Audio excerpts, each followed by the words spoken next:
Le secrétariat national à la gouvernance et au renforcement des capacités était face aux députés ce matin. L'intention du secrétariat impliquait les parlementaires dans la lutte contre la corruption en Côte d'Ivoire. Pour le secrétariat national, les députés, acteurs du contrôle de l'action gouvernementale, ont un rôle important à jouer dans la lutte contre la corruption. Les explications de Léon Pro. Sur les 8 pays membres de l'Union économique et monétaire ouest-africaine, UEMOA, la Côte d'Ivoire est le plus corrompu. Révélation du secrétariat national à la gouvernance et au renforcement des capacités aux députés. Avec cet organe, l'ONU, le PNUD, l'Union africaine et Transparency International, une organisation non gouvernementale.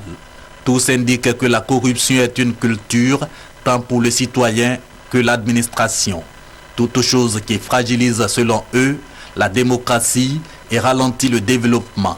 Ils proposent donc un véritable exercice du contrôle de l'action gouvernementale par le député. On se rend compte que, surtout en Afrique, où souvent l'Assemblée nationale est majoritairement du parti au pouvoir, que les députés sont souvent timides. On ne peut pas continuer comme ça. On doit pouvoir travailler à ce que la souffrance diminue. Le chemin pour l'émergence est truffé de beaucoup d'entraves. La lutte contre la corruption est un de nos plus grands défis.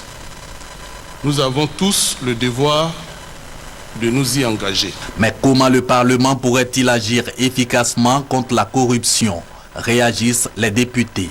Le secrétariat national et ses partenaires leur présentent en réponse les tests nationaux et internationaux déjà pris pour lutter contre le phénomène.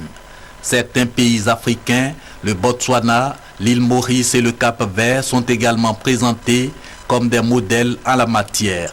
Il s'agit d'inviter les députés à s'imprégner de leur expérience pour renforcer le dispositif légal existant en Côte d'Ivoire en matière de lutte contre la corruption.